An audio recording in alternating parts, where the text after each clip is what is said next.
नमस्कार good morning. आज जनवरी 17 तारिख शनिवार। आज दिन भरी अनेक बड़ गुरुत्वपूर्ण खबर गुड़िक आसी। तेबे आसतु आज सकाळ आसीथिबा 22टी बड़ खबर उपरे नजर पकाइबा।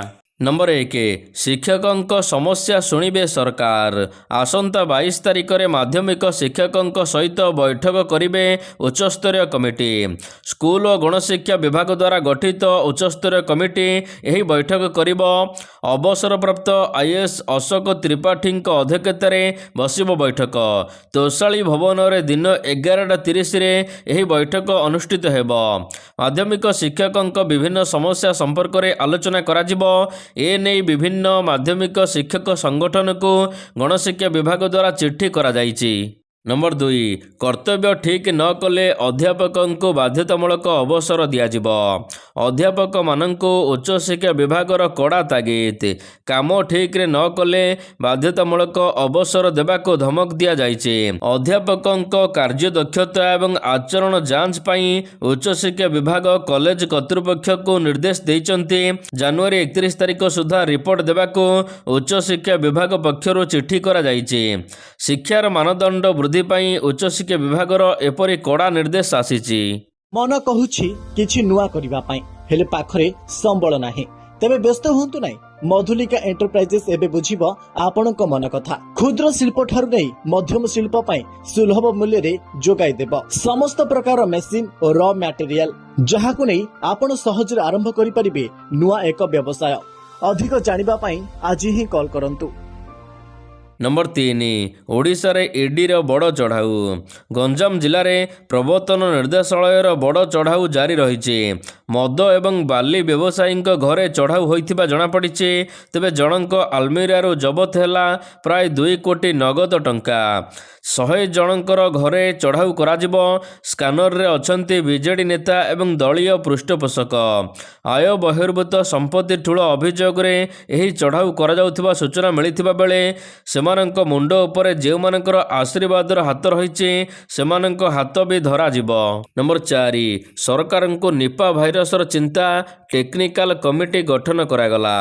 राज्य में निपा भाइरस संपर्कित स्थिति एवं परिशोधमूलक प्रस्तुति को नहीं स्वास्थ्य और परिवार कल्याण मंत्री डॉक्टर मुकेश मोहाली अध्यक्षतार एक उच्चस्तरीय कमिटी बैठक अनुष्ठित होइछि। निपा भाइरस को नहीं स्वास्थ्य विभाग गुरुत्वपूर्ण बैठक। आतंकित न होबाको अनुरोध कले स्वास्थ्य मंत्री। नंबर 4 नवीन को अरविंद मागिले प्रमाण। अरविंद एवं सनातन को निलंबन करने जेतिके आश्चर्यजनक निलंबन पछर कारण को नहीं बीजेडी शिविर में हटचमट। प्रथम थर विधायक होइतिबा अरविंद 1.5 वर्ष एमिति कौन दुर्नीति एवं विश्वासघातकता काम कले जे नवीन पई असह्य हैला। निलंबित पाटकुरा विधायक दलपति निष्पत्ति को सहजरे ग्रहण करि पारु नाहांती। विरोधी एवं विश्वासघातकता प्रमाण देवाको नवीन को अरविंद कहिचंती। निलंबन पर निर्वाचन मंडली को जाई देखाइचंती लोकप्रियतार प्रमाण। नंबर 5 बाल्य विवाह मुक्त लक्ष्य। गत नवेम्बर 27 तारिख सचेतनता कार्यक्रम समग्र देश में चली। यह आसंता मार्च 8 तारिख पर्यंत चलिबो। विश्व महिला दिवस पर्यंत 100 दिन धरी देश में बाल्य विवाह रोकबाको एने किशोरी मानकर जत्न को नहीं सचेतनता कार्यक्रम करा जाउछि। मार्च 8 तारिख सुधा देशरू बाल्य विवाह मुक्त करने योजना लक्ष्य रखा जाइछि। नंबर 6 चाकरी आशायी पई खुशी खबर। चाकरी आशायी सरकारी कर्मचारी को बड़ आश्वस्ति। जीए एवं पीजी विभाग अधीन रे कार्यरत अधिकारी एवं कर्मचारी को अन्यत्र चाकरी आवेदन पई बारंबार एनओसी मागिबाको पड़िबो नाही। एणिकी समस्त कर्मचारी पई एक स्टैंडिंग परमिशन बा स्थायी अनुमति प्रदान करा जाउछि। नंबर 8 शिक्षा क्षेत्र में संस्कार पाई धर्मेन्द्र 4 सूत्री मंत्र। भुवनेश्वर परिदर्शन रे आसी शुक्रवार दिन केंद्र शिक्षा मंत्री धर्मेन्द्र प्रधान पाठ्यक्रम संपर्कित और पाठ्यपुस्तक विकास संपर्क में एक आलोचना बैठक में जोग देइचंती। एही आलोचना रे राज्य सरकार विद्यालय विभाग पक्षरु कहा जाइछि कि 4टी मंत्र सूत्री पालन कराजिबो। 2026 ରୁ 2036 वर्षर प्रस्तुति उपरे गुरुत्व दिया जाइछि। नंबर 9 छेड़ी छेड़ी जाउछि बीजेडी। ବିଜେଡ଼ିର ଘର କଳି ଚାଲିଥିବା ବେଳେ ସଂଗଠନ ସଜାଡ଼ୁଛି ବିଜେପି। ଗୋଟିଏ ପରେ ଗୋଟିଏ ଜିଲ୍ଲାରେ ଦଳୀୟ ସଂଗଠନକୁ ମଜବୁତ କରୁଛି ଭାରତୀୟ ଜନତା ପାର୍ଟି। ଶଙ୍ଖ ଛାଡ଼ି ପଦ୍ମ ଧରିଛନ୍ତି ଜଣଙ୍କ ପରେ ଜଣେ ଜିଲ୍ଲା ଏବଂ ବ୍ଲକ ସ୍ତରୀୟ ବିଜେଡ଼ି ନେତା। କ୍ଷମତାରୁ ଯିବା ପରେ ଭାଙ୍ଗି ଭାଙ୍ଗି ଯାଉଛି ବିଜେଡ଼ି ଗଡ଼। ପ୍ରତିଦିନ କେଉଁଠି ନା କେଉଁଠି ବିଜେଡ଼ି ନେତା ଏବେ ବିଜେପିରେ ମିଶୁଛନ୍ତି। ଗତକାଲି ଯାଜପୁରର ପୂର୍ବତନ ସାଂସଦ ରୀତା ତରାଇ ବିଜେଡ଼ି ଛାଡ଼ି ବିଜେପିରେ ମିଶିଛନ୍ତି। ସକାଳେ ବିଜେଡ଼ି ଛାଡ଼ିଥିବା ବେଳେ ଜିଲ୍ଲା ପରିଷଦ ଅଧ୍ୟକ୍ଷ ଏବଂ ଉପାଧ୍ୟକ୍ଷ ସନ୍ଧ୍ୟାରେ ବିଜେପି ଶିବିରରେ ଯୋଗ ଦେଇଛନ୍ତି। ନମ୍ବର 11 ପୁଅ ପାଇଁ ବିଜୟ ମହାପାତ୍ରଙ୍କ ବୟାନ। ବିଜେଡ଼ିରୁ ଅରବିନ୍ଦ ମହାପାତ୍ର ନିଲମ୍ବନ ପରେ ବିଜୟ ମହାପାତ୍ରଙ୍କ ବିସ୍ଫୋରକ ବୟାନ। ପୁଅ ପାଇଁ କଲେ ଓକିଲାତି। ଚର୍ଚ୍ଚାରେ ଏବେ ଅଛନ୍ତି। ଦଳ ବିରୋଧୀ ପାଇଁ ସେ ନିଲମ୍ବନ ହୋଇଛନ୍ତି। ବିଜେଡ଼ି ଗୋଟିଏ ଦଳ, ସେ ତାଙ୍କର ପଦକ୍ଷେପ ନେଇଛନ୍ତି। ତେବେ ବିଶ୍ୱାସଘାତକତା କ'ଣ ହୋଇଛି ସେମାନେ କେହି ବି ଜାଣିନାହାନ୍ତି, ମୁଁ ବି ଜାଣିନି। ଓଡ଼ିଶାର ଲୋକେ ଅପେକ୍ଷା କରିଛନ୍ତି କାରଣ ଜାଣିବାକୁ। ଏ ନେଇ ଶୀଘ୍ର କାରଣ ଜଣାଇବାକୁ ବିଜୟ ମହାପାତ୍ର କହିଛନ୍ତି। ନମ୍ବର 12 ବଦଳିଲା ଟୋଲ ନିୟମ, ନ ଜାଣିଲେ ଭୟଙ୍କର ଫସିବେ। ଦେଶର ଜାତୀୟ ରାଜପଥର ଯାତ୍ରୀମାନଙ୍କ ପାଇଁ ବଡ଼ ପରିବର୍ତ୍ତନ ଏପ୍ରିଲ 1 ତାରିଖରୁ ଆସିବାକୁ ଯାଉଛି। ସରକାର ଜାତୀୟ ରାଜପଥରେ ଯାତ୍ରାକୁ ସମ୍ପୂର୍ଣ୍ଣ ଡିଜିଟାଲ କରିବା ଦିଗରେ ଏକ ଗୁରୁତ୍ୱପୂର୍ଣ୍ଣ ପଦକ୍ଷେପ ନେଇଛନ୍ତି। ଟୋଲ ପ୍ଲାଜାରେ ନଗଦ ପେମେଣ୍ଟ ବିକଳ୍ପ ଗୁଡ଼ିକ ଏବେ ଉଚ୍ଛେଦ କରାଯାଉଛି। ଭବିଷ୍ୟତରେ କେବଳ ଫାସ୍ଟ୍ୟାଗ କିମ୍ବା UPI ମାଧ୍ୟମରେ ଟୋଲ ଟିକସ ପୈଠ କରାଯିବ। ସରକାର ବିଶ୍ୱାସ କରୁଛନ୍ତି ଯେ କେବଳ ଯାତ୍ରାକୁ ସହଜ କରିବାକୁ ଏବଂ ସମୟ, ଇନ୍ଧନ, ଟଙ୍କା ସଞ୍ଚୟ କରିବାକୁ ଏପରି ଯୋଜନା କାର୍ଯ୍ୟକାରୀ ହେବ ଏପ୍ରିଲ 1 ତାରିଖରୁ। ନମ୍ବର 13 ନାଡ୍ଡାଙ୍କ ପରେ ନବୀନ। ଭାରତୀୟ ଜନତା ପାର୍ଟି ବିଜେପି ଶୁକ୍ରବାର ଦିନ ଏହାର ନୂତନ ସଭାପତି ନିର୍ବାଚନ ପାଇଁ ବିଜ୍ଞପ୍ତି ଜାରି କରିଛି। ସୋମବାର ଦିନ ନାମାଙ୍କନ ଦାଖଲ ହୋଇଛି। ମଙ୍ଗଳବାର ଦିନ ଶେଷ ଘୋଷଣା କରାଯିବ। ବିଜ୍ଞପ୍ତି ଅନୁସାରେ ଅପରାହ୍ନ 2ଟା04 ମାଧ୍ୟମରେ ନାମାଙ୍କନ ପତ୍ର ଦାଖଲ କରାଯିବ। ଅପରାହ୍ନ 4ଟା05 ମାଧ୍ୟମରେ ଯାଞ୍ଚ ଏବଂ ଅପରାହ୍ନ 5ଟା06 ପରଠାରୁ ପ୍ରତ୍ୟାହାର କରିପାରିବେ। ଯଦି ଆବଶ୍ୟକ ହୁଏ ତେବେ ମଙ୍ଗଳବାର ଦିନ ନିର୍ବାଚନ ଅନୁଷ୍ଠିତ ହେବ, ନଚେତ ସେହି ଦିନ ହିଁ ଘୋଷଣା କରାଯିବ ବୋଲି ବିଜ୍ଞପ୍ତିରେ କୁହାଯାଇଛି। ନମ୍ବର 14 ନିଶା ମହାରଣାଙ୍କର ଅଡ଼ୁଆ ବଢ଼ିଲା। ବହୁଚର୍ଚ୍ଚିତ ଯାତ୍ରା ନୃତ୍ୟଶିଳ୍ପୀ ନିଶା ମହାରଣାଙ୍କ ପାଇଁ ଅଡ଼ୁଆ ବଢ଼ିବାରେ ଲାଗିଛି। ଅଶ୍ଳୀଳ ନୃତ୍ୟ ପରିବେଷଣ ଅଭିଯୋଗରେ ତାଙ୍କୁ ଗିରଫ କରିବାକୁ ବଲାଙ୍ଗୀର ପୋଲିସର ଏକ ଟିମ୍ ଭୁବନେଶ୍ୱରରେ ଆସି ପହଞ୍ଚିଛନ୍ତି।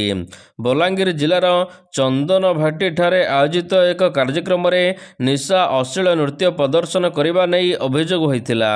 ଏହି ଘଟଣାକୁ ଗୁରୁତ୍ୱର ସହିତ ନେଇଛି ପୋଲିସ। ମାମଲା ରୁଜୁ କରିଛି। ବଲାଙ୍ଗୀର ସଦର ଥାନା ପୋଲିସ ଏହି ମାମଲାରେ ତଦନ୍ତ ଆରମ୍ଭ କରିଛି। ନମ୍ବର 15 ହଟିଲା 163 ଧାରା। ସୁନ୍ଦରଗଡ଼ ସହରରୁ ହଟିଲା BNS 163 ଧାରା।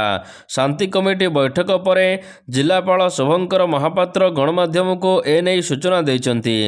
ଏପରିକି ସହରରେ ଇଣ୍ଟରନେଟ୍ ସେବା ସ୍ୱାଭାବିକ ସହିତ ଶାନ୍ତି ଶୋଭାଯାତ୍ରା କରିବାକୁ ନିର୍ଦ୍ଦେଶ ଦିଆଯାଇଛି।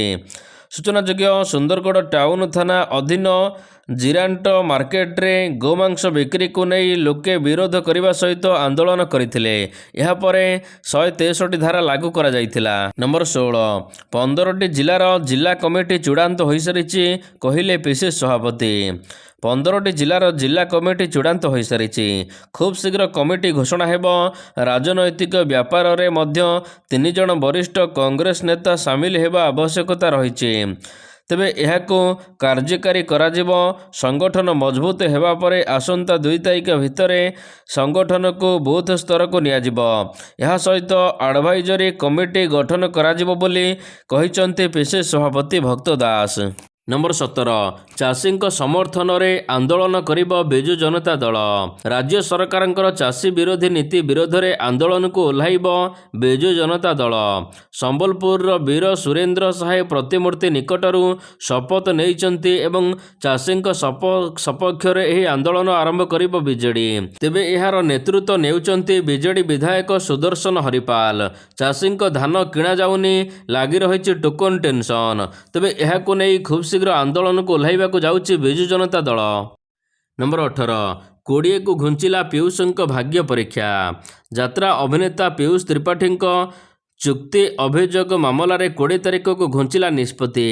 ଏହି ନିଷ୍ପତ୍ତି ଶୁଣାଇବେ ଭୁବନେଶ୍ୱର ସିଭିଲ୍ କୋର୍ଟ।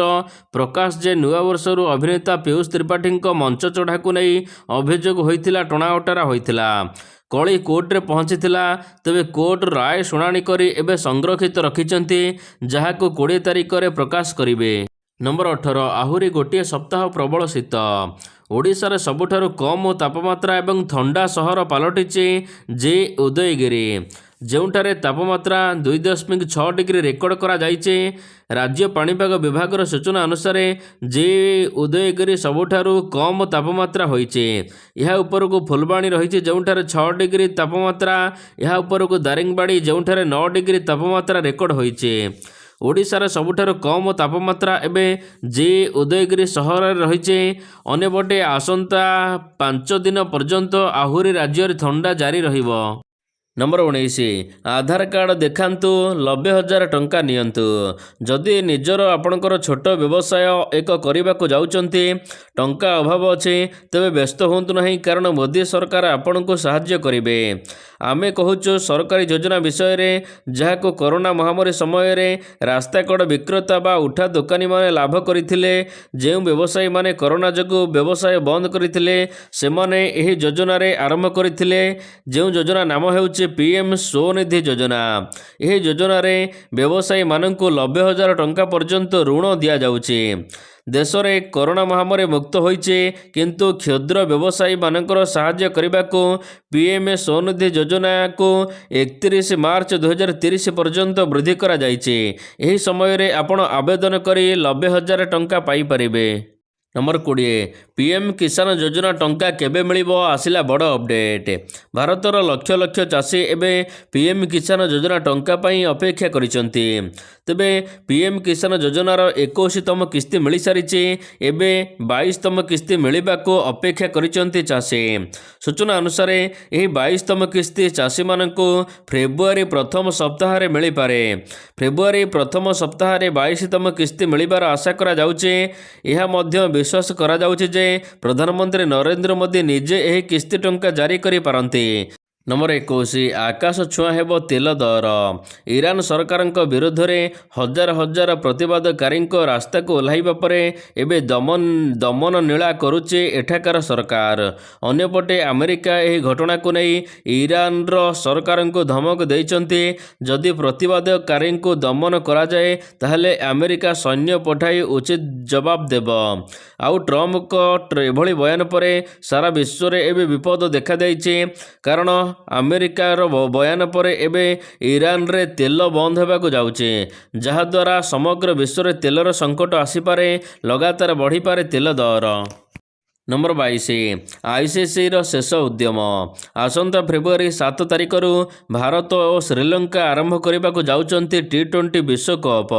ବାଂଲାଦେଶର ଭାରତ ଗସ୍ତ ଏବେ ବି ଅନିଶ୍ଚିତତା ରହିଛି। ବାଂଲାଦେଶ କ୍ରିକେଟ ବୋର୍ଡକୁ ପ୍ରବର୍ତ୍ତାଇବାକୁ ଅନ୍ତର୍ଜାତୀୟ କ୍ରିକେଟ ବୋର୍ଡର ବାରମ୍ବାର ଉଦ୍ୟମ ସତ୍ତ୍ୱେ ଅଚଳାବସ୍ଥା ଜାରି ରହିଛି। ତେବେ ଭାରତ ଗସ୍ତ ନ କରିବାକୁ PCB ଅଡ଼ି ବସିଥିବା ବେଳେ ଏବେ ଶେଷ ଉଦ୍ୟମ କରିବ ICC।